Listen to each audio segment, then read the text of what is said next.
Yo, I've missed a lot of things. Let's talk about it. So I have just a laundry list of things that I'm going to discuss in this video. It's going to be all over the place, but the bulk of this video is going to be talking about the Eminem snippets that I haven't got a chance to sit down and go over with you guys. Might even put a timestamp down low if you don't care about all this other stuff I'm about to talk about, but that is going to be the bulk of this. Also going to talk about my name being dropped in some diss tracks recently, kind of my future plans going forward, and basically why I've not been very consistent over the last few months on YouTube. So let's get into it. So the first topic of discussion, let's talk about why I have not really been on YouTube a whole lot lately. So for those of you that don't know, some of you guys do, I've talked about it in a handful of videos before, but obviously not everybody watches every video that I do. Some of you do, and you are what I like to call amazing, awesome people. But for the majority of you guys that don't know, at the end of last summer, I got the call to graciously help coach my high school baseball team. I love baseball. I've loved it my whole life. I've played it my whole life. I went to college and played baseball in college, and I have just been itching and dying to get back into the game in some sort of fashion. I took coaching classes in college. Like, I always wanted to end up coaching at some point in my life. So when I got this call to go back to my high school, I said yes without really even thinking twice about it because I've always wanted to do it. And it's my alma mater. I could be the pitching coach at my alma mater. That's awesome. So since about October until yesterday, which was our very last game of the season, that is what I've been doing, and that has been my main focus in life. Really wanted to give it 110% and give it my all and try to spread the game that I love to a lot of people. Be there for these kids and just try to teach them the ways. It was very rewarding. I learned a lot about myself, what to do, what not to do, a lot of things, and it definitely helped me grow as a person. Let me tell you, it's kind of crazy, the parallels between baseball and life. And I'm certainly going to do it again next year and hopefully for many more years to come and get better at my job. But like I said, yesterday was the last game of the season, so that will not be on my plate anymore. So that will definitely open up some time for me to make more YouTube videos and get back in the studio and make music. Man, I haven't been in music mode since before January, so I am excited about that. Another reason I have not been around is also around the same time that I got the call to help coach high school baseball is I bought another house. This is a fixer-upper house that I plan to use as a rental house or an Airbnb, just another side project. I don't like to put all my eggs in one basket. I know YouTube's not going to last forever, so I'm trying to set myself up for after all that stops. But I've had some very bad contractors that I'm actually in a lawsuit with right now because I did an awful job and they didn't finish the job. And so since they didn't finish the job and since they did such a bad job, I've been having to do the work myself and fix everything they messed up. So when I'm not at the baseball field helping coach these kids, I'm at my Airbnb doing work. It's a 4,000 square foot house that was just a complete total piece of junk but had really good bones to it. It was supposed to be a 3-month project, but at the end of July it will officially be 1 year since I bought that house, and I'm still nowhere close to being able to rent it out. So lesson in life, just because a contractor is cheaper and they send you pictures of some good work that they've done still doesn't mean shit. Some people are just bad people and will always be bad people and take advantage of nice guys. But some nice guys will sue you and make sure he gets his money back. So yeah, baseball is no longer on my plate. The Airbnb is still on my plate, but hopefully I can kind of split up the baseball time between Airbnb and music stuff now. I know you guys saw me on the internet every single day during the Kendrick and Drake stuff. He's like, why can't he do this every single day? Well, during those 2 weeks, I didn't go to my Airbnb one time to work, and I would react to those videos at like 6 o'clock in the morning or at midnight, just really odd hours, and it was not good for your boy. So honestly, I'm kind of glad that died down, but hopefully now we are back to a semi-regular schedule. And then the last thing before I get into the Eminem stuff, a lot of people have been asking me about my thoughts on the diss tracks going around that has my name mentioned in it between Screw and Knox Hill, and my thoughts are I could honestly not care less. That is between those guys, and that is it. I dipped away from that stuff years ago. I learned that drama is not worth it. I enjoy sleeping at night, and I've just got peace of mind getting away from all that stuff. If I snapped and lost my mind and made a song every single time somebody said my name, I would have been busy nonstop throughout the last few years. I mean, there's been several channels that have been dedicated to just shitting all over stuff that I've done, and I just keep moving forward because it's better that way. I'm almost 30 years old, man. That's just not the kind of stuff that I feel like getting involved in anymore. It was fun in my early 20s, but like I said, helping coach these kids, I feel like it aged me 10 years almost. Trying to set an example for them that you don't just snap and lose your mind every time somebody says your name. People have been saying my name for years, man. But that's just my thoughts on the matter. But speaking of Mathers, Marshall Mathers, your boy is dropping. It's time to get into this. All right, so I got 3 bits of news that I'm gonna go over. The first one is from the Super Bowl. It's from the Super Bowl commercial where he officially announced the album. Then we're gonna talk about the obituary that they put in the Detroit Press, and then we're gonna talk about the very last one with the text message. All right, first thing that we're gonna do is go over this small little video that was posted during the Super Bowl.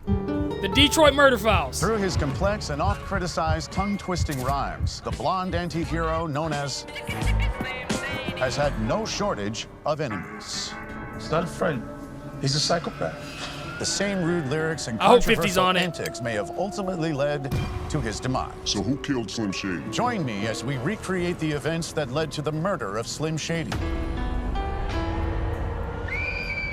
I I knew it was just a matter of time. All right, so there's the title right there. The Death of Slim Shady, Coup de Grace, which is a French phrase for the final blow. Very odd that it's included in the title. My man's got to slim it down on the titles. Pun intended. Music to be murdered by, The Death of Slim Shady, Coup de Grace. Got 50 Cent talking about him. That would be awesome if 50 was on the album. But we see that it's coming out in summer of 2024, and we'll tie that in here just a little bit. I knew it was just a matter of time for Slim.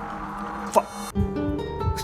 So much for being an anonymous witness. See, I didn't see very many Easter eggs in this video. The only one that I saw was the cop car, was cop car 51, and I can't really think of anything to connect that with. But yeah, there's the first one. But then the second thing we got is this obituary ran in the Detroit Press. I don't know if that's the actual name of the Detroit newspaper. That's just what I'm calling it. I'm gonna change screens right here so we can see it a little bit better. All right, so we got the obituary. Slim Shady made lasting impressions. Fans will never forget controversial rapper. I've seen a lot of people say that "will never forget" in quotations right here. People are thinking that might be like a song title or the first lead single, but to me it's just an article quoting what people are saying. But it goes on to say, a product of Detroit who began his career there as a rogue splinter in the flourishing underground rap scene of the mid to late 1990s. Shady first became a household name in 1999 with the debut of his playfully deranged single My Name Is, which along with its uniquely eye-catching video exposed the young artist and his lyrics to a wider audience. That audience was soon exposed to the extreme darkness of the muse/rapper as he led millions of music fans down a road that glorified a demonstrably nihilistic worldview. Very large words here. Ultimately, the very things that seemed to be the tools he used became calling cards that defined an existence that could only come to a sudden and horrific end. His complex and tortured existence has come to a close, and the legacy he leaves behind is no closer to resolution than the manner in which his character departed this world. May he truly find the peace in an afterlife that he could not find on Earth. And for me, I almost felt kind of sad reading this, because you know Eminem always gets the comparisons of his older music. And for me, this is him like, all right, I'm done with my older stuff. I can't make music like I used to. I'm putting it to bed. It is dead. I'm done trying to be that same rapper that I was 25 years ago. Slim Shady is dead. I'm not going to try to be Slim Shady. I'm going to try to be Eminem. And my man's making a whole album surrounding this. So I don't know. Leaves me very curious as to what this album is going to sound like. I'm glad there's album promotion for this, that it's not just a surprise drop. I still feel some wackiness to this album because of the first trailer that we got, but I also feel a hint of seriousness that he's like, okay, I'm done playing around. I'm not trying to be Slim Shady. I'm trying to be Eminem. But then we got this bad boy right here. So I'll just play it real quick. Obviously, the time is midnight, and the text is sent Friday, May 31st at midnight. We got the disappearing act on the phone and says, and for my last trick, and it's the disappearing act, obviously. And the picture is a rabbit with a hat, pulling the rabbit out of the hat. Be rabbit. I'm no conspiracy theorist, but this battery percentage is 100% at 69%. But obviously, Friday, May 31st hasn't happened yet, so we are 100% either getting a single or the album dropping that day. I, for one, really hope that it's the album for many reasons, but for the main reason is I'm leaving on June 6th and will be gone through June 17th. I'm going on my honeymoon to London and Italy, and I do not want this man to drop an album while I'm on my honeymoon. So Marshall, if you're watching this, please just drop the album on the 31st, or at least wait until I get back to drop the album, please. But yeah, Fridays at midnight, Thursday going into Friday is when everybody drops their music. So whatever it is, I'm definitely excited regardless. But I've seen a lot of discussion on, is this Eminem's last album? And it is absolutely lining up to be that way, because this is a disappearing act, and for my last trick, the death of Slim Shady, it's all about death and ending something. But I view Eminem as a guy that will literally never stop making music until he dies. It's just in his bones. It's who he is. He studied it his whole life, and I truly don't think that he could live without. So I, for one, don't think that it's his last album. I definitely think it's him trying to disassociate himself with his older self and move on and try to end all the comparisons from his older music to his newer music. That's just my thoughts on the matter. But I want to know what you guys are thinking about everything going on right now. Next Friday, we're going to see. I'm always excited for an Eminem album because I know the punchlines are going to be plentiful. There's always at least a few songs on there that I really, really enjoy. Definitely plan to do an album review. I'll do a track-by-track reaction, all that stuff, so you'll get your Eminem content from me, I promise. But if I'm in Italy while this shit drops, y'all just gonna have to wait till I get back, unfortunately. Literally would be the worst case scenario. But that's it for this one. I love you guys. Hopefully you understand why I've been gone. Thank you for watching this video. I appreciate it. Love you guys, and I will see you in the next one. If my heart had wings, I'd fly away far,